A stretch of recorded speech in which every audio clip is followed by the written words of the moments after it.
karena itu siapa yang meniadakan salah satu perintah hukum Taurat, sekalipun yang paling kecil. Jadi kalau ada orang yang meniadakan perintah dari hukum Taurat itu, ya, sekalipun yang terkecil, dan mengajarkannya juga kepada orang lain, ya, ia menduduki tempat yang paling rendah di dalam kerajaan sorga. Apa itu tempat yang paling rendah di dalam kerajaan sorga? Hal terendah, ya, dalam neraka, ya. Kenapa saya memberitakan ini kepada saudara? Mana sorgawi? Di saat hendak ke Bali, saya diperintahkan untuk puasa tidak makan babi. Karena step by step loh Tuhan ajari, step by step, ya. Oke, saya hanya menganggap itu puasa. Sampai di Bali, ya, namanya Bali. Makanan khas di sana apa? Babi guling toh, ya. Nah, saya ajak teman saya makan. Ini sendok, ini garpu. Saya pesen babi guling. Karena puasanya itu saya rasa sudah lama, udah ada sebulanan, ya. Waktu mau makan, ini nyata, ya. Cuman saya nggak tahu lagi nomor telepon si adik itu, bisa saudara hubungi. Namanya si Dedek, ya. Di Bali orang NTT itu. Kalau Dedek mendengar ini mungkin bisa bersaksi. Jadi waktu saya mau makan, ini sendok, ini garpu. Pas saya mau sendok, tangan saya langsung seperti ini, ya. Saya ambil lagi, tangan saya seperti ini lagi, sampai 3 kali, ya. Akhirnya si Dedek itu yang nyadarkan saya. Kak, Bu, katanya, ya. Katanya Ibu dengar suara Tuhan kan? Iya. Terus kenapa Ibu masih ngotot mau makan daging babi? Karena tangan Ibu dilepas. Jadi ya mungkin Tuhan larang, jadi diambilnya. Nah, kok aku Tuhan larang kau makan? Ya kan Ibu dulu dong, katanya. Nah, akhirnya dari saat itu saya tidak makan, ya. Habis dari Bali saya ke Surabaya. Dan sayangnya teman yang mengingatkan saya di Surabaya ini pun akhirnya ikut menyangkal saya sekarang. Padahal saya sangat mengasihinya. Dia yang menyadarkan saya dengan binatang haram, ya. Dan akhirnya dia pun pelaku untuk tetap memakan binatang haram. Jadi saya tertolak juga. Padahal saat itu dia menyadarkan saya waktu makan di Surabaya. Jadi ya memang saya tidak makan daging babi lagi. Saya sendok. Nah, waktu saya sendok tangan saya dilepaskan. Nah, kembali ibu ini ingatkan saya, Bu, kayaknya Tuhan membawa ibu deh untuk memahami tentang hukum Taurat binatang haram. Loh, kenapa? Apa hubungannya dengan ini? Ini kan ikan, saya bilang. Iya, Bu, ini ikan, tapi ikan patin, tidak bersisik. Nah, saya tanya, oh gitu. Sebenarnya seperti apa sih tentang binatang haram? Dia anak pendeta, jadi dia tahu sekalipun mereka belum pelaku. Dan dia bersaksi sama saya. Makanan favorit anaknya, udang crispy dengan cumi crispy, tetapi tiba-tiba anaknya katanya jijik dengan itu. Ya, jadi dia pun katakan kalau hendak belajar untuk hal itu, ya. Nah, akhirnya saya tidak makan, baru pulang ke Sumatera. Pulang ke Sumatera itu masih pergejolakan dalam hati, ya. Gimana ya, bener nggak ini saya nggak bisa makan binatang haram, ya. Nah, saya belum tanya Tuhan secara khusus karena apa? Tiba-tiba dibilang iya nanti enak sekali, ya kan? Masih ada pertentangan. Makanya saya bilang, kalau kita tidak datang kepada Tuhan, kita tidak tahu kebenaran itu. Tapi kalau kita datang kepada Tuhan, maka Tuhan akan bukakan, ya. Tapi ingat, jangan sampai ada teguran, ya. Jadi hari itu pekan di tempat kami setiap hari Jumat. Saya sudah pulang ke Toba, ya. Saya ingat ada lobster yang lagi booming, lagi terkenal, ya.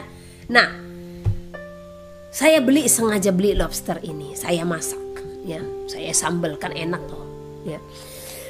Di saat saya memakan, di dalam hati mengatakan, engkau telah mencobai Tuhanmu, engkau telah melanggar firman Tuhan, ya. Dalam mulut mengatakan, ya, oh waktu setelah saya makan, terasa kontraksi di perut setelah ada sekitar 10 menitan lah gitu, karena masih ada jedanya.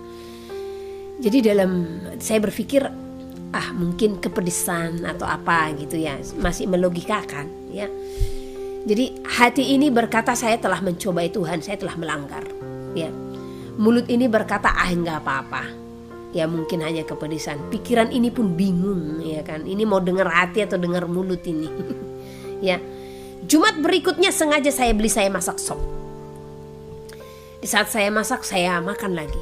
Ya, kembali kontraksi lagi perut itu. Sakit. Seperti kalau seorang ibu yang mau melahirkan, ya, kalau saudara masih ingat memori sebelum melahirkan itu kan terasa his namanya. Karena saya tahu karena saya pernah melahirkan. Ya. His, jadi dia mulus yang luar biasa. Nah, itu lebih cepat dari yang sebelumnya. Jadi saya masih tetap melogikakannya, mungkin enggak cocok lagi, kurang fit atau apa, ya. Memang sebelumnya saya memakannya enggak apa-apa karena saya belum tahu kebenaran. Nah, akhirnya kembali hati saya berkata saya telah mencobai Tuhan dengan melanggar firman-Nya. Mulut saya berkata mungkin lagi kondisi kurang fit, pikiran saya kembali bingung. Ya. Nah, minggu ketiga saya ulang lagi. Keras banget ya. Jangan mau seperti itu, ya. Bisa saja saudara tidak akan mengalami seperti saya karena memang saya dipakai untuk menyampaikan ini, ya. Minggu ketiga saya sengaja beli lagi, hanya rebus saja. Tapi apa? Segitu masuk ke mulut. Dan situasi diizinkan, tidak ada orang di rumah, tinggal satu adik saya itu di kamar belakang. Rumahnya panjang. Jadi ini biasanya tidurnya nyenyak, mau suara apapun ya dia nggak akan dengar itu, ya. Saya muntah-muntah, langsung segitu masuk ke mulut saya muntah-muntah. Mulai dah jantung saya terasa panas, dicengkram seperti keracunan, ya.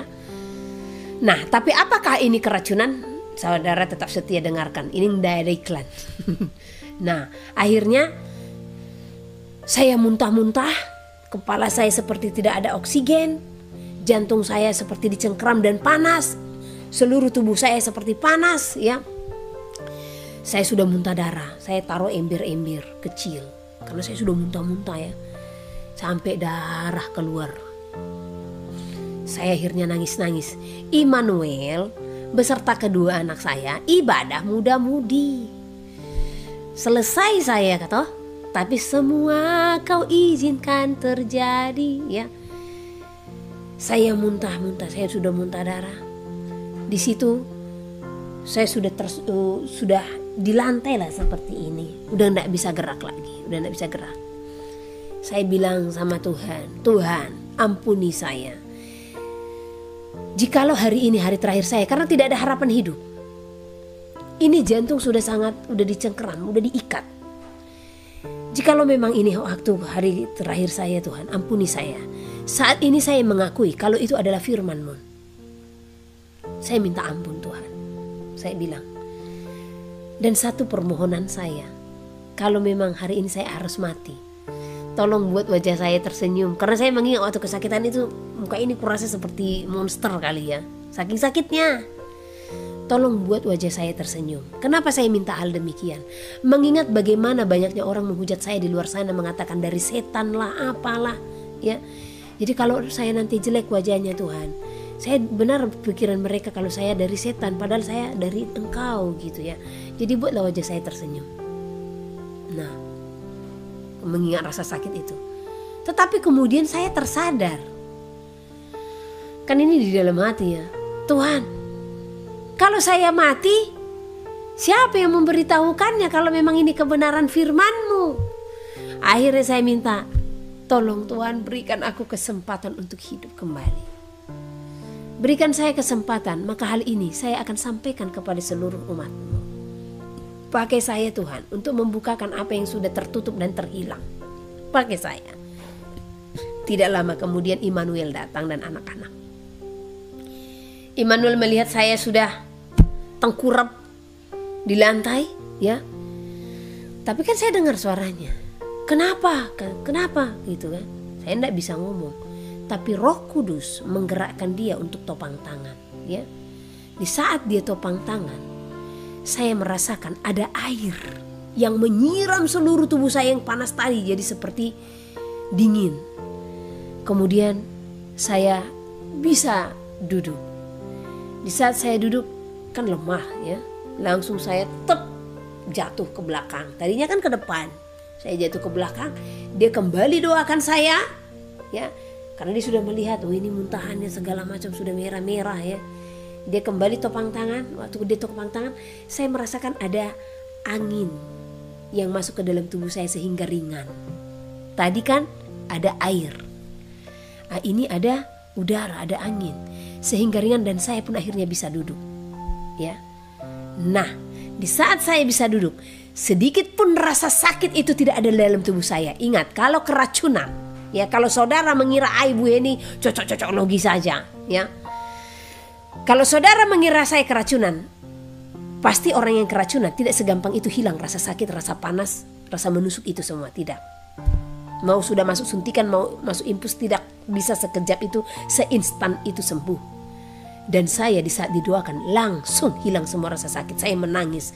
Akhirnya Nul katakan, kenapa Kak? Katanya, saya ditegur Tuhan tentang binatang haram. Dia bilang, dari kemarin kan sudah saya sampaikan. Ya sudahlah Kak, saya akan menyampaikan di sosial media. Oh jangan, itu tugas saya bilang, saya akan sampaikan. Jadi saya ada sampai detik ini di saat permohonan saya. Jadi saya berdosa kepada saudara kalau saya tidak bukakan lagi akan hal ini, ya. Ini yang sudah lama terhilang. Ini hukum yang sudah dirubah, ya. Siapa yang merubah? Antikris, anti Hamasia yang merubah itu. Karena itu adalah firman Tuhan, hukum Tuhan yang telah diucapkan dari mulutnya, ya. Jadi makanya saya katakan, kalau hukum-hukum Tuhan dirubah, merekalah penyesat-penyesat, ya. Yang dikatakan mereka datang dengan membawa namaku dan mengakui akulah dia, kata Tuhan. Artinya apa? Mengakui Yahusua sebagai Tuhan juga, ya. Nah, tetapi mereka menyesatkan kalau mereka menodai kesucian firman Tuhan atau dikurang-kurangi, karena tidak bisa firman Tuhan ditambah-tambahi atau dikurang-kurangi, ya. Jadi demikianlah kesaksian saya akan pengalaman saya, bagaimana babi-babi bermatian di saat saya angkat tangan, bagaimana saya mau mati di saat saya melanggar, ya. Jadi kita lanjut. Jadi artinya, ya, tidak ada pembatalan, ya. Jadi saya mengingat orang yang datang dari Soe itu pun akhirnya menghujat saya, ya. Padahal mereka bernubuat, ya, ini adalah anakku yang aku pilih, yang aku kasihi, yang aku percayakan untuk menyampaikan. Tapi segitu saya sampaikan, apa Bu pesan Tuhan bagi kami yang harus kami lakukan? Binatang haram. Langsung selesai nubuatan itu, ya. Mereka amnesia akan nubuatan itu, dilupakan, ya. Sementara di dalam Matius pasal yang kelima ayat 17-18 dikatakan selama belum lenyap langit dan bumi. Apakah sudah lenyap langit dan bumi? Karena mereka mengatakan saat itu, saya ingat itu, ya. Ini ada apa nama grup mereka, saya tidak tahu, Jalinan Suci atau apa, tapi ada suci-sucinya, ya. Jadi mereka katakan, saya katakan tentang ayat 18 ini kan dikatakan selama belum lenyap langit dan bumi. Apa mereka katakan? Ya itu sampai penyalipan katanya. Wah, apa di penyalipan langit dan bumi sudah lenyap Pak? Saya katakan. Belum. Buktinya kita masih ada sampai detik ini di sini. Kenapa pemahaman padahal ini S2 loh? Ya, saking tingginya ilmu teologi itu, ya. Nah, itu. Jadi mereka mengatakan ayat 18 ini berakhir hanya sampai di dalam penyalipan. Jadi bumi lenyap di penyalipan. Padahal sampai sekarang masih ada langit dan bumi lenyap, ya kan. Ini masih ada langit toh, masih ada matahari, masih ada bumi. Kita masih di bumi, ya. Jadi menggantung-gantung firman Tuhan itu, ya. Mereka tahu kebenaran itu. Kalau nggak salah saya ada di Lukas itu saya baca, ya. Kalau mereka punya hukum itu, punya kebenaran itu, tetapi mereka tidak menyatakannya, ya. Nantilah saya cari itu ayatnya, ya. Itu di Lukas baru saya baca beberapa hari lalu, ya.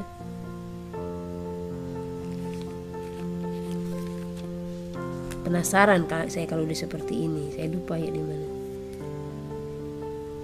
Oke, kita fokus dulu ke ayat ini, ya. Mereka sendiri sebenarnya tahu hukum itu ada, tetapi mereka punya dalih. Karena apa sebenarnya? Karena daging, ya. Karena daging itu kuncinya. Kenapa persepuluhan itu harus mereka beritakan, kan berbicara daging. Coba 100 jemaat kali 1 juta 1 orang, ya 100 juta guys. Jangan guys ya, 100 juta itu kemana? Dikasih nggak sama Lewi? Enggak, ya enggak dikasih tuh. Lewi yang ada kita harus melayani dengan rela, paling dikasih apa? 100.000 dah. Nah, akhirnya Tuhan murka kepada para imam yang tidak mensejahterakan Lewi. Hati-hati para imam yang meminta persepuluhan tetapi tidak mensejahterakan para Lewi, ya.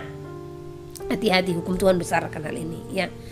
Oke, kita lanjut. Jadi ingat, selama belum lenyap langit dan bumi, 1 iota bagian terkecil dari titik, ya, atau 1 titik pun tidak akan ditiadakan dari hukum Taurat sebelum semuanya terjadi, ya, tidak akan ditiadakan, ya.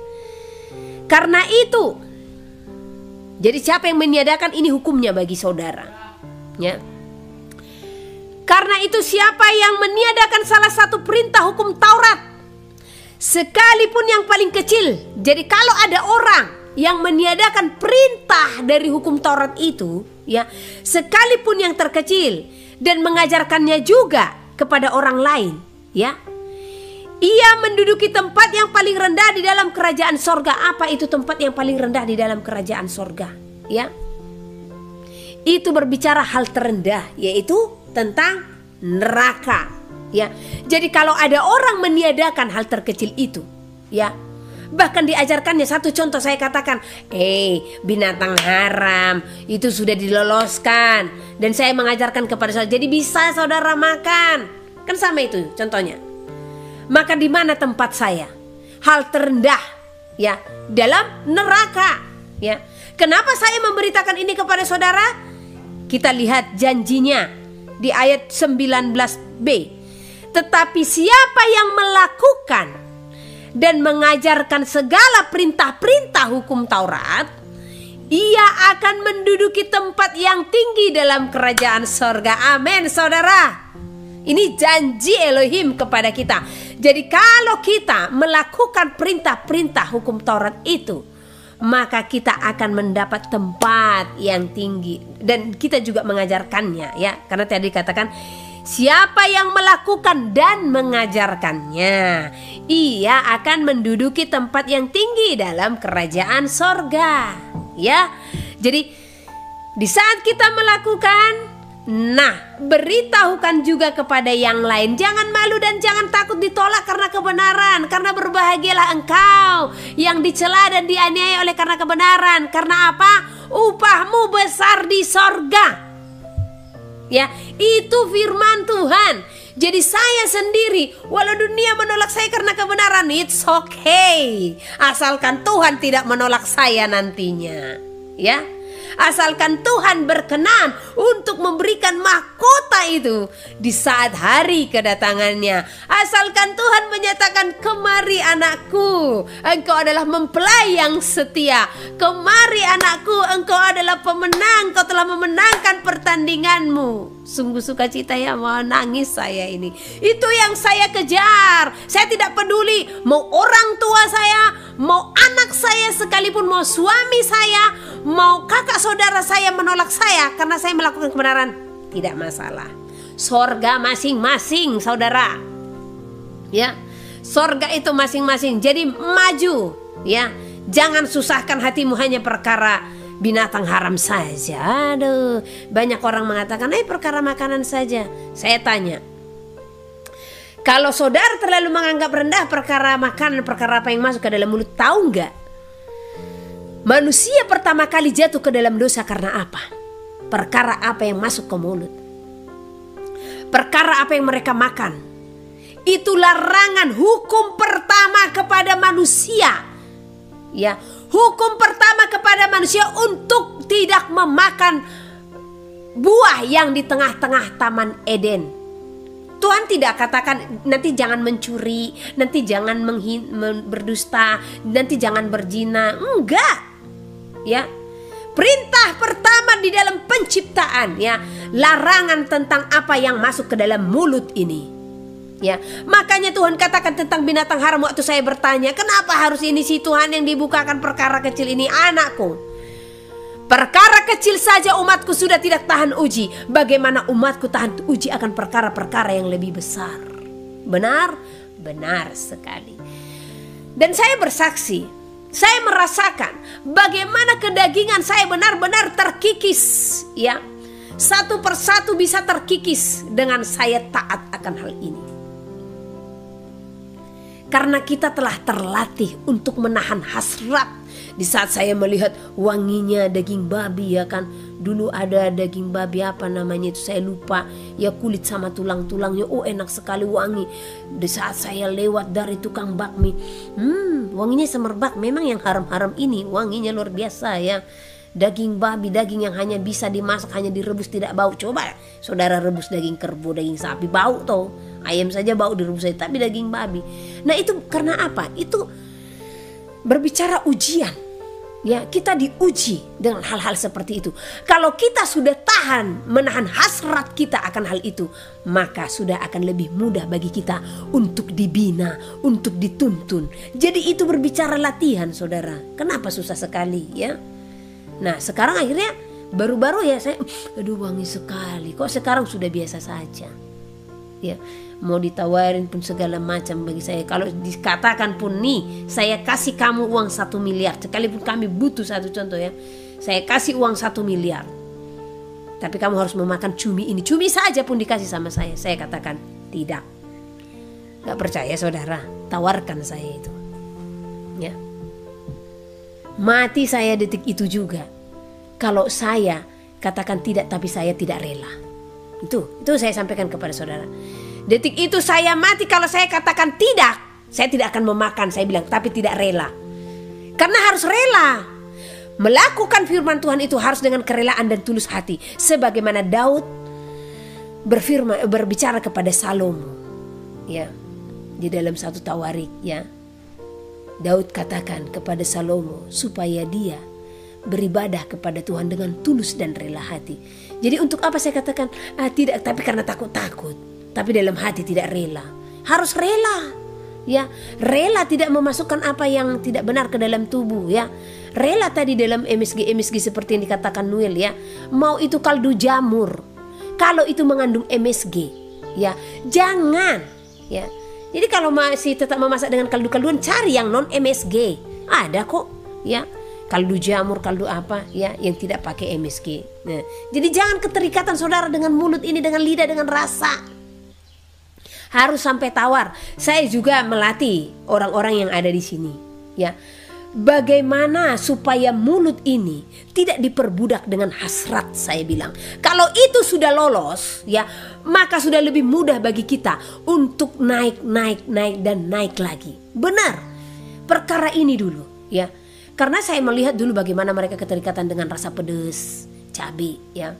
Wow, keterikatan itu, apa-apa pedas. Akhirnya, ya, kami melatih cabai untuk nyambel untuk 20-an orang lebih, ya, hanya 6 biji.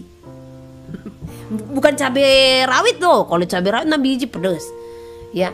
Cabai keriting hanya 6 biji, ya. Kemarin 6 biji. Ini udah terlalu pedas, saya bilang 4 biji.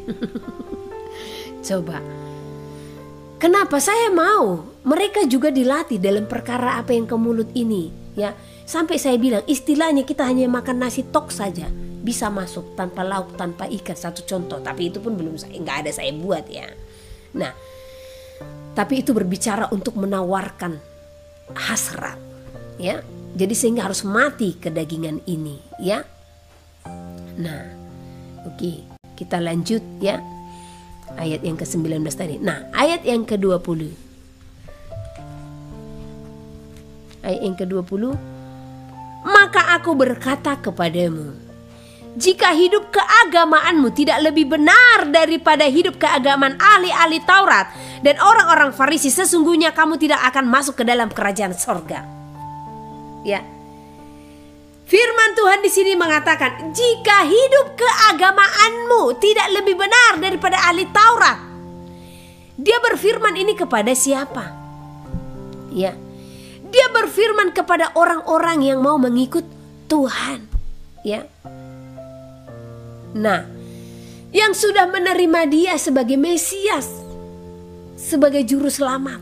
Nah, jadi Tuhan berkata, jika hidup keagamaan kita yang sudah beriman, tidak lebih benar hidup keagamaan itu berbicara apa? Hidup dalam keteraturan akan firman Tuhan, ya. Nah, hidup dalam ketaatan akan firman Tuhan. Karena apa? Karena ahli Taurat, orang Farisi, mereka begitu taat dengan segala hukum-hukum Tuhan, dengan segala peraturan Tuhan. Dan Tuhan membenarkan ketaatan mereka itu. Tetapi ada yang kurang, yaitu apakah? Kasih.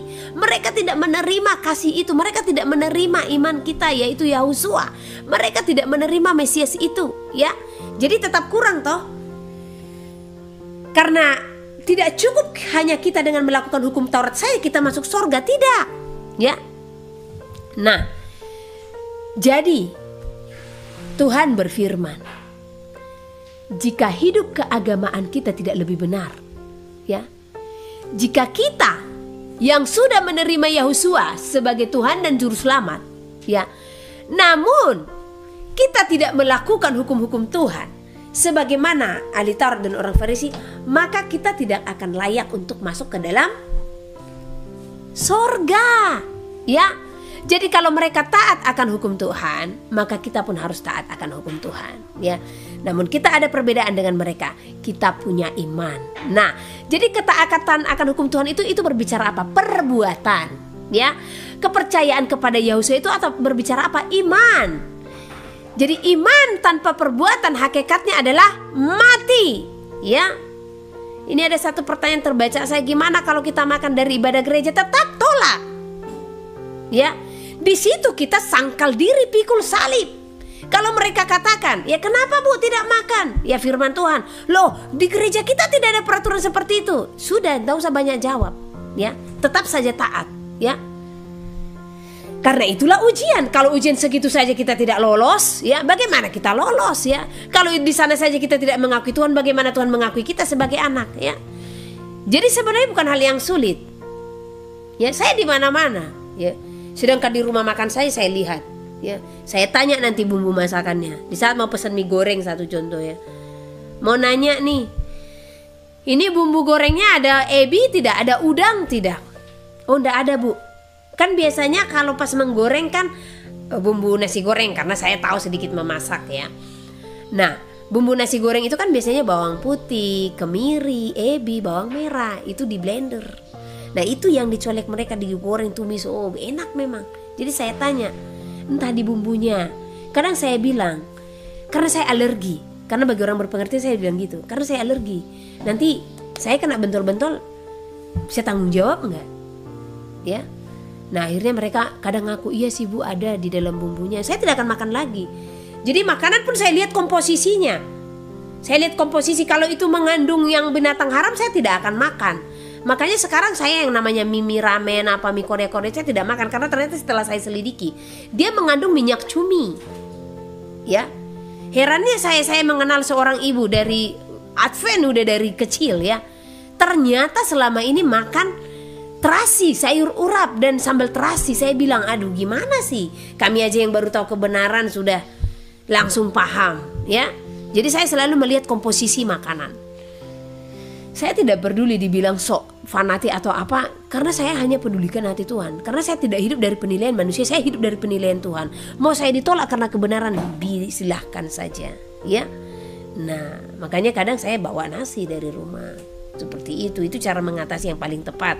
Karena kalau kita pun pergi ke satu contoh kemana-mana kan sudah banyak itu yang tercemar dengan binatang haram, seperti itu, ya. Mengajari pola hidup sehat itu, saudara, ya, mengajari kita untuk tahan akan hasrat-hasrat memakan segala sesuatu, ya.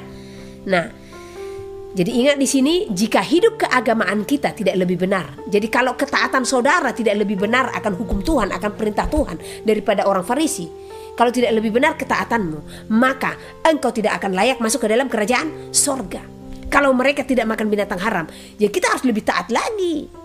Karena itu hukum Tuhan. Kalau kita tidak lebih taat, ya kita tidak akan masuk ke dalam kerajaan sorga. Itu firman, ya. Nah, makanya dibaca. Ini di mana? Di Perjanjian Baru, Tidak di perjanjian lama. Nah, oke, kita akan membahas satu persatu apa-apa saja ayat pamungkas yang dipakai untuk menghalalkan binatang haram. Yang dikatakan bukan apa yang masuk ke dalam mulut, tetapi apa yang keluar dari mulut. Benar? Coba kita cek. Apa ada hubungannya itu dengan binatang haram? Mari kita buka dari Matius pasal yang ke-15 atau Markus 7 ayat 7. Ya. Matius pasal yang ke-15. Nah, di sini pentingnya bagi saudara membaca satu perikop. Ya. Jangan hanya pendetamu bilang, bukan apa yang masuk ke dalam mulut. Nah, saudara telan mentah-mentah aja, telan bulat-bulat. Oh iya, kan pendeta kami bilang bukan hanya yang masuk. Sementara kalau ditanya emang ceritanya itu apa? Emang isinya itu apa? Makanya dipahami, jangan mengandalkan manusia supaya tidak terkutuk. Karena terkutuklah orang yang mengandalkan manusia. Kalau hanya pendetamu yang kamu andalkan, kamu tidak mengandalkan Elohim melalui Alkitabmu atau kitab suci, maka terkutuk, ya. Umat Tuhan binasa karena tidak mengenal Elohim. Umat Tuhan binasa karena tidak berpengetahuan, ya. Kamu mendengar pendetamu hanya sekali seminggu saja, ya. Sementara hidup kita ini satu kali dalam seminggu 7 hari. Nah, 7 hari ini pengenalan kita harus lebih sebenarnya daripada yang kita dengarkan yang hanya berapa menit saja di altar, ya. Nah, jadi 1 minggu itu pakai baca Alkitab sebelum hari di mana engkau beribadah, ya. Mari kita lanjut, ya. Dari Matius pasal yang ke-15. Ini sama ayatnya dengan Markus 7 ayat 7, ya, karena ini kan ayat yang berulang. Nah, siapa penulis Matius? Siapa penulis Markus? Ya, siapa penulis Lukas? Ya. Nah, Markus itu siapa? Ya. Itu anak rohaninya si Petrus. Matius itu siapa? Ya, murid Tuhan Yahusua. Ya. Lukas itu siapa? Tabib yang adalah rekan daripada Paulus. Nah, jadi kita harus tahu itu, ya. Nah, jadi ini saya lebih ambil Matius, ya. Karena ini murid Tuhan Yahusua langsung, ya. Matius pasal yang ke-15. Perintah Elohim dan adat istiadat Yahudi. Kemudian datanglah beberapa orang Farisi dan ahli Taurat dari Yerusalem kepada Yahusua dan berkata, "Mengapa murid-muridmu melanggar adat istiadat nenek moyang kita? Mereka tidak membasuh tangan sebelum makan." Tetapi jawab Yahusua kepada mereka, tunggu dulu, stop. Perintah adat istiadat Yahudi. Perintah Elohim dan adat istiadat Yahudi. Nah, jadi yang adat istiadat di sini apa? Berbicara apa? Cuci tangan sebelum makan. Saya mau tanya, saudara cuci tangan gak sebelum makan? Pasti, ya kan? Berarti saudara pelaku adat toh? Iya, karena banyak orang menyatakan ya tentang adat istiadat hanya membawa ayat ini saja. Jadi salah kalau seperti itu, ya. Karena adat istiadat yang dibahas di sini itu berbicara cuci tangan. Jadi bagi para penginjil-penginjil, ya, yang memberitahukan tentang adat istiadat dan ayatnya ini yang diangkat, jangan ini saja, karena di sini ada istiadatnya, ya. Mencuci tangan sebelum makan. Nah, jadi saya pernah bilang kepada seorang, berarti kamu pelaku adat istiadat dong. Saya bilang, oh enggak, saya tidak pelaku adat istiadat. Lah, buktinya saya tanya tadi, sebelum makan cuci tangan, enggak cuci tangan. Ah, itu adat istiadat yang dinyatakan dalam Markus 7 ayat 7 dan Matius 15. Saya bilang, nah, tidak ada hubungannya ini tentang bagaimana ritual-ritual segala macam. Tetapi apakah saya menghalalkan adat istiadat di dalam setiap suku-suku? Tidak juga. Tetapi jangan semata-mata ini yang dibuat ayatnya, karena bisa ditentang, karena orang juga sudah berpengertian, ya. Orang juga sudah cukup pintar untuk menyangkal, ya. Nah, tetapi bawakan kepada apa, ya? Roh-roh leluhur, penyembah-penyembahan berhala, ya, kepercayaan kepada nenek moyang. Bukan ini ayatnya, ya. Karena kepercayaan kepada leluhur itu bukan orang Yahudi ini, ya. Nah, yang di sini bukan mereka yang di sini, ya. Nah, jadi tadi adat istiadat yang dikatakan di sini yaitu mereka harus mencuci tangan sebelum makan. Dan itu masih kita lakukan sampai detik ini, saudara, ya. Nah, ini sepertinya lampunya harus coba matikan dulu satu, Noel. Udah terang. Noel, Coba matikan satu lampunya, Noel. Karena seperti cahaya itu tabrakan. Coba yang ini apa yang ini?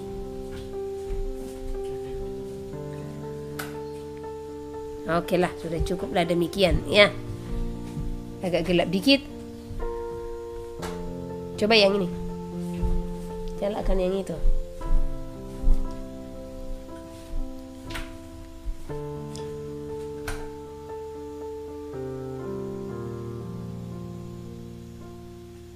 Ya, sepertinya lebih bagus yang ini. Oke, kita lanjut ya. Karena ke saya jadinya silau ya. Oke. Karena di layar dia muncul hanya cahaya semua. Karena ini sudah terang. Jadi tadi perintah adat istiadat itu ya, ini muridnya cuci tangan sebelum tidak cuci tangan sebelum makan, dan itu ditentang ya. Itu ditentang oleh bangsa Yahudi ya. Nah, ditentang oleh bangsa Yahudi. Ini kita lihat ya. Muridmu makan nggak cuci tangan katanya ya. Tetapi jawab Yahusua kepada mereka, mengapa kamu pun melanggar perintah Elohim demi adat istiadat nenek moyangmu? Ya, kita harus belajar ini. Sebab Elohim berfirman, hormatilah ayah dan ibumu. Dan lagi, siapa yang mengutuki ayahnya dan ibunya pasti dihukum mati. Ini perintah Elohim ya. Nah, tetapi kamu berkata, barang siapa berkata kepada bapaknya atau kepada ibunya, apa yang ada padaku yang dapat digunakan untuk pemeliharaanmu sudah digunakan untuk persembahkan kepada Elohim. Ya, artinya di sini ayat ini apa? Mungkin kadang orang bingung ya. Nah, kan tadi ahli Taurat itu menentang murid-murid Tuhan Yahusua, murid Tuhan Yahusua karena mereka mendengar perintah adat istiadat ya. Nah, sementara mereka hidup di dalam adat istiadat itu tadi dan perintah Elohim, datang Tuhan ya. Ini kalian juga menentang perintah Elohim ya. Kalian juga menentang adat istiadat ya. Tunggu. Mengapa kamu melanggar perintah Elohim? Katanya, demi adat istiadat nenek moyangmu katanya. Nah, jadi di ayat ini diceritakan kalau perintah Elohim itu ya harus menghormati orang tua. Tetapi ada seorang yang berkata ya, kan kita menghormati orang tua, kita harus memberikan lebih toh ya, kita harus mempedulikan ya. Tetapi datang si anak ini, oh mak, pak, sorry ya, aku ndak bisa kasih untuk pemeliharaanmu, untuk kebutuhanmu, karena aku udah persembahkan sama Tuhan, kira-kira seperti itu. Nah, di sana kan orang tuanya pun sudah diabaikan. Sementara firman Tuhan, hormatilah ayah dan ibumu. Jadi dengan dalih mereka itu memberikan kepada Tuhan sehingga orang tuanya diabaikan. Sementara perintah Tuhan hormati ayah dan ibu, kan sudah salah, ya. Nah, tetapi kamu berkata, ayat ke-6. Kelima, tetapi kamu berkata, barang siapa berkata kepada bapaknya atau kepada ibunya, apa yang ada padaku dapat digunakan untuk pemeliharaanmu, sudah digunakan untuk persembahan kepada Elohim, orang itu tidak wajib lagi menghormati bapaknya dan ibunya. Dengan demikian, firman Elohim kamu nyatakan tidak berlaku demi adat istiadatmu sendiri, katanya. Hai orang-orang munafik. Jadi di sini Tuhan hanya melihat apa ya? Orang-orang yang mencari-cari kesalahan. Tadi mereka mempertahankan adat istiadat ya. Nah, tetapi di saat pemberian kepada orang tua itu mereka pun sudah mengabaikan perintah Elohim ya. Nah, hai orang-orang munafik, benarlah nubuat Yesaya tentang kamu. Bangsa ini memuliakan aku dengan bibirnya, padahal hatinya jauh daripadaku. Percuma mereka beribadah kepadaku, sedangkan ajaran yang mereka ajarkan ialah perintah manusia. Lalu Yahusua memanggil orang banyak dan berkata kepada mereka, dengar dan camkanlah. Bukan apa yang masuk ke dalam mulut yang menajiskan orang, melainkan yang keluar dari mulut itulah yang menajiskan orang. Maka datanglah murid-muridnya dan bertanya kepadanya, engkau tahu bahwa perkataanmu itu telah menjadi sandungan bagi orang-orang Farisi, ya. Nah, tetapi kalau di ayat Markus, ya, pada saat ayat ini dikatakan bukan apa yang masuk ke dalam mulut, ya. Mari kita buka Markus supaya kita melihat perbedaan ayat ini, ya. Kadang kan kita berpikir di mana sih yang benar ayat ini, apa yang disampaikan oleh Matius apa Markus, ya. Karena di ayat Markus di saat Tuhan mengatakan, ya, Markus pasal yang ke-7 ayat yang ke-19, karena bukan masuk ke dalam hati. Ayat 18, apakah kamu juga tidak memahaminya? Tidak tahukah kamu bahwa segala sesuatu yang dari luar yang masuk ke dalam seseorang tidak menajiskannya, karena bukan masuk ke dalam hati tetapi masuk ke dalam perutnya, lalu dibuang di jamban. Dengan demikian ia menyatakan semua makanan halal. Itu di Markus.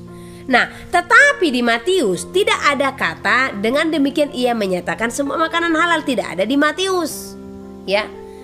Nah, tetapi saya tidak mau dipusingkan dengan perkataan dari Matius dan Markus, ya. Karena kadang kan orang berpikir yang mana sih ini yang kita pegang, Bu? Yang dalam Matius ini atau dalam Markus? Karena di dalam Matius kan tidak ada dikatakan dengan demikian ia menyatakan semua makanan halal. Nah, tetapi sekalipun kita memegang kata yang di Markus tadi yang dikatakan dengan demikian, karena di sini kan gak ada dikatakan seperti itu, tidak ada di dalam Matius. Tapi cerita realnya, cerita yang paling jelasnya kan ada di Matius, ya, yang merupakan murid Tuhan Yesus sendiri. Sementara Markus adalah anak rohani daripada Petrus, ya. Nah, jadi bisa kita katakan yang bersama-sama dengan Tuhan Yesus sesungguhnya adalah Matius, ya. Nah, jadi di ayat Matius ini tidak dikatakan dengan demikian ia mengatakan semua makanan halal. Tidak dikatakan demikian. Tetapi di Markus itu ditambahkan di ayat itu, ya. Nah, tetapi sekalipun dikatakan dengan demikian ia menyatakan semua makanan halal, bukan berarti jadi kita bisa menyangkalnya, tidak. Oke, saya jelaskan, ya. Nah, dengan demikian ia mengatakan semua makanan halal. Jadi saya jelaskan kepada saudara, ya. Apa yang disebut makanan? Nah, tadi saya sudah katakan, makanan itu adalah segala sesuatu yang diizinkan Tuhan untuk dimakan. Itulah yang disebut makanan, ya. Nah, kalau yang tidak diizinkan Tuhan untuk dimakan itu disebut sebagai binatang haram.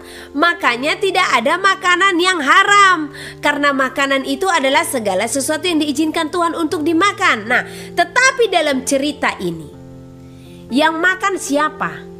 Murid-murid Tuhan Yahusua dengan orang Yahudi. Sekarang pertanyaan saya, itu pentingnya kita perlu juga, ya, berpikir, ya, memakai akal budi. Apakah murid-murid Tuhan Yahusua dan orang-orang Yahudi memakan binatang haram? Tidak. Mereka tidak makan binatang haram, ya, karena mereka kan tadi taat dalam hukum-hukum Tuhan, ya. Itu yang pertama yang perlu saudara ketahui. Yang kedua, apakah dalam sajian makan tadi, ya, ada binatang haram? Mungkinkah murid-murid Tuhan Yahusua itu memakan babi, cumi, udang, lele, patin? Apa iya? Di saat mereka makan tadi yang tidak cuci tangan itu, mereka makan daging babi? Tidak. Makanya saya katakan ini tidak ada hubungan dengan binatang haram, ya. Nah, mereka tidak makan daging babi. Nah, tetapi apa yang disajikan di sana yang mereka makan itu, ya? Semua yang disajikan dalam makanan itu, dalam perjamuan itu adalah makanan yang halal. Halal artinya diizinkan Tuhan untuk dimakan. Ya, paham? Kan gak mungkin dong orang Yahudi menyajikan babi di sana atau anjing RW atau kucing, tidak. Ya mungkin penyajian makanan itu ada daging domba, daging sapi, ya. Nah, Hanya bagi orang Yahudi, si daging domba tadi, daging domba lah dulu buat contohnya ya. Nah ingat, daging domba ini makanan, karena ini diizinkan Tuhan untuk dimakan ya. Jadi kategori makanan ya. Hanya makanan ini disebut haram oleh bangsa Yahudi kalau ya kita memakannya tanpa cuci tangan. Terima kasih.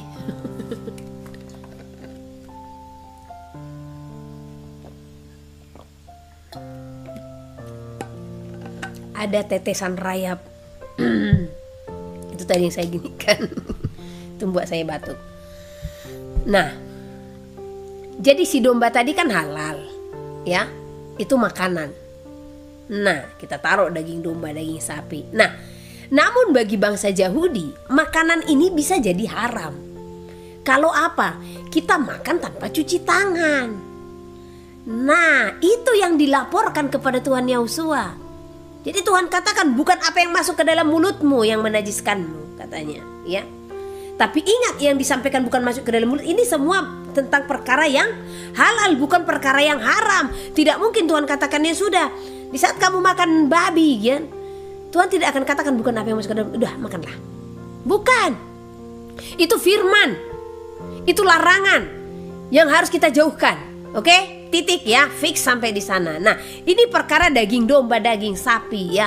Nah, tetapi mereka mengatakan ini haram katanya. Sementara itu makanan halal yang Tuhan telah nyatakan, Tuhan telah kuduskan dalam firman-Nya bisa dimakan. Tetapi bagi mereka itu haram kalau tidak dicuci tangan pada saat memakannya. Tapi Tuhan tahu hati bangsa orang Yahudi ya, orang Farisi, orang-orang munafik ya, yang hanya mencari-cari kesalahan di dalam diri mereka juga ya, banyak kesalahan karena perintah ada istiadat nenek moyang. Mereka pun melanggar perintah Elohim, padahal bagi mereka perintah Elohim itu utama ya. Jadi kan munafik di hadapan Tuhan yang seperti itu. Itu perkaranya ini. Jadi Tuhan katakan bukan apa yang masuk ke dalam mulutmu yang menajiskanmu, tetapi apa yang keluar dari mulut ya.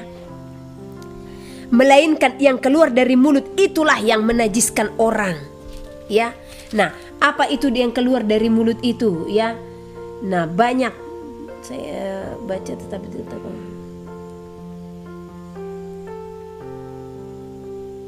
Kita baca dari Matius pasal 15 ayat 15. Lalu Petrus berkata kepadanya, "Jelaskan perumpamaan itu kepada kami." Jawab Yahusua, "Kamu pun masih belum dapat memahaminya," kata Tuhan. "Tidak tahukah kamu bahwa segala sesuatu yang masuk ke dalam mulut turun ke dalam perut, lalu dibuang di jamban ya. Tetapi apa yang keluar dari mulut berasal dari hati, dan itulah yang menajiskan orang. Karena dari hati ini timbul segala pikiran jahat, pembunuhan, perzinahan, percabulan, pencurian, sumpah palsu dan hujat. Itulah yang menajiskan orang. Tetapi makan dengan tangan yang tidak dibasuh tidak menajiskan orang." Ingat, ini tidak ada di Markus ya. Nah, tetapi makan dengan tangan yang tidak dibasuh tidak menajiskan orang ya. Sekalipun daging domba ini tadi dimakan tanpa cuci tangan, itu tidak menajiskanmu. Makanya sekalipun di Markus dikatakan, dengan itu Tuhan mengatakan semua makanan halal. Tapi makanan ya yang diizinkan untuk dimakan itu halal. Mau saudara makan tanpa cuci tangan pun itu halal. Paham sampai di situ? Imamat pasal 11. Binatang yang haram dan yang tidak haram. Lalu Tuhan berfirman kepada Musa dan Harun, katanya kepada mereka, "Katakanlah kepada orang Israel begini, inilah binatang-binatang yang boleh kamu makan dari segala binatang berkaki 4 yang ada di atas bumi. Setiap binatang yang berkuku belah, yaitu yang kukunya bersela panjang dan yang memamah biak, boleh kamu makan. Tetapi inilah yang tidak boleh kamu makan dari yang memamah biak atau dari yang berkuku belah, unta, karena memang memamah biak tetapi tidak berkuku belah, haram itu bagimu. Juga pelanduk, karena memang memamah biak tetapi tidak berkuku belah, haram itu bagimu. Juga kelinci, karena memang memamah biak tetapi tidak berkuku belah, haram itu bagimu. Demikian juga babi hutan, karena memang berkuku belah, yaitu kukunya bersela panjang tetapi tidak memamah biak, haram itu bagimu. Daging binatang-binatang itu janganlah kamu makan, dan bangkainya janganlah kamu sentuh. Haram semuanya itu bagimu. Inilah yang boleh kamu makan dari segala yang hidup di dalam air. Segala yang bersirip dan bersisik di dalam air, di dalam lautan, dan di dalam sungai, itulah semuanya yang boleh kamu makan. Tetapi segala yang tidak bersirip atau bersisik di dalam lautan dan di dalam sungai, dari segala yang berkeriapan di dalam air, dan dari segala makhluk hidup yang ada di dalam air, semuanya itu kejijikan bagimu. Sesungguhnya haruslah semuanya itu kejijikan bagimu. Dagingnya janganlah kamu makan, dan bangkainya haruslah kamu jijikkan. Segala yang tidak bersirip dan tidak bersisik di dalam air adalah kejijikan bagimu. Inilah yang harus kamu jijikkan dari burung-burung. Janganlah dimakan karena semuanya itu adalah kejijikan. Burung rajawali, ering janggut dan elang laut, elang merah dan elang hitam menurut jenisnya. Setiap burung gagak menurut jenisnya. Burung unta, burung hantu, camar, dan elang sikap menurut jenisnya. Burung pungguk, burung dendang air, dan burung hantu besar, burung hantu putih, burung undan, burung ering, burung ranggung, bangau menurut jenisnya, meragai dan kelelawar. Segala binatang yang merayap dan bersayap dan berjalan dengan keempat kakinya adalah kejijikan bagimu. Tetapi inilah yang boleh kamu makan dari segala binatang yang merayap dan bersayap dan yang berjalan dengan keempat kakinya, yaitu yang mempunyai paha di sebelah atas kakinya untuk melompat di atas tanah. Inilah yang boleh kamu makan dari antaranya: belalang-belalang menurut jenisnya, yaitu belalang-belalang gambar menurut jenisnya, belalang-belalang kunyit menurut jenisnya, dan belalang-belalang padi menurut jenisnya. Selainnya, segala binatang yang merayap dan bersayap dan yang berkaki empat adalah kejijikan bagimu. Semua yang berikut akan menajiskan kamu. Setiap orang yang kena kepada bangkainya menjadi najis sampai matahari terbenam, dan setiap orang yang ada membawa dari bangkainya haruslah mencuci pakaiannya, dan ia menjadi najis sampai matahari terbenam. yakni segala binatang yang berkuku belah tetapi tidak bersela panjang, dan yang tidak memamah biak. Haram semuanya itu bagimu, dan setiap orang yang kena kepadanya menjadi najis. Demikian juga segala yang berjalan dengan telapak kakinya di antara segala binatang yang berjalan dengan keempat kakinya, semuanya itu haram bagimu. Setiap orang yang kena kepada bangkainya menjadi najis sampai matahari terbenam. Dan siapa yang membawa bangkainya haruslah mencuci pakaiannya, dan ia menjadi najis sampai matahari terbenam. Haram semuanya itu bagimu. Inilah yang haram bagimu di antara segala binatang yang merayap dan berkeriapan di atas bumi: tikus buta, tikus, dan katak menurut jenisnya, dan landak, biawak, dan bengkarung, siput dan bunglon. Itulah semuanya yang haram bagimu di antara segala binatang yang mengeriap. Setiap orang yang kena kepada binatang-binatang itu, sesudah binatang-binatang itu mati, menjadi najis sampai matahari terbenam. Dan segala sesuatu menjadi najis kalau seekor yang mati dari binatang-binatang itu jatuh ke atasnya, perkakas kayu apa saja, atau pakaian, atau kulit, atau karung, setiap barang yang dipergunakan untuk sesuatu apapun, haruslah dimasukkan ke dalam air dan menjadi najis sampai matahari terbenam, kemudian menjadi tahir pula. Kalau seekor dari binatang-binatang itu jatuh ke dalam sesuatu belanga tanah, maka segala yang ada di dalamnya menjadi najis, dan belanga itu harus kamu pecahkan. Dalam hal itu, segala makanan yang boleh dimakan, kalau kena air dari belanga itu menjadi najis, dan segala minuman yang boleh diminum dalam belanga seperti itu menjadi najis. Kalau bangkai seekor dari binatang-binatang itu jatuh ke atas sesuatu benda, itu menjadi najis. Pembakaran roti dan anglo haruslah diremukkan, karena semuanya itu najis, dan haruslah najis juga bagimu. Tetapi mata air atau sumur yang memuat air tetap tahir, sedangkan siapa yang kena kepada bangkai binatang-binatang itu menjadi najis. Apabila bangkai seekor dari binatang-binatang itu jatuh ke atas benih apapun yang akan ditaburkan, maka benih itu tetap tahir. Tetapi apabila benih itu telah dibubui air, lalu ke atasnya jatuh bangkai seekor dari binatang-binatang itu, maka najislah benih itu bagimu. Apabila mati salah seekor binatang yang menjadi makanan bagimu, maka siapa yang kena kepada bangkainya menjadi najis sampai matahari terbenam. Dan siapa yang makan dari bangkainya itu, haruslah mencuci pakaiannya, dan ia menjadi najis sampai matahari terbenam. Demikian juga siapa yang membawa bangkainya, haruslah mencuci pakaiannya, dan ia menjadi najis sampai matahari terbenam. Segala binatang yang merayap dan berkeriapan di atas bumi adalah kejijikan, janganlah dimakan. Segala yang merayap dengan perutnya, dan segala yang berjalan dengan keempat kakinya, atau segala yang berkaki banyak, semua yang termasuk binatang yang merayap dan berkeriapan di atas bumi, janganlah kamu makan, karena semuanya itu adalah kejijikan. Janganlah kamu membuat dirimu jijik oleh setiap binatang yang merayap dan berkeriapan, dan janganlah kamu menajiskan dirimu dengan semuanya itu, sehingga kamu menjadi najis karenanya. Sebab akulah Tuhan Allahmu, maka haruslah kamu menguduskan dirimu, dan haruslah kamu kudus, sebab aku ini kudus.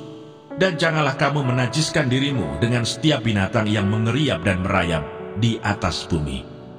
Sebab akulah Tuhan yang telah menuntun kamu keluar dari tanah Mesir, supaya menjadi Allahmu. Jadilah kudus, sebab aku ini kudus. Itulah hukum tentang binatang berkaki empat, burung-burung dan segala makhluk hidup yang bergerak di dalam air, dan segala makhluk yang mengeriap di atas bumi, yakni untuk membedakan antara yang najis dengan yang tahir, antara binatang yang boleh dimakan dengan binatang yang tidak boleh dimakan. Mana Sorgawi.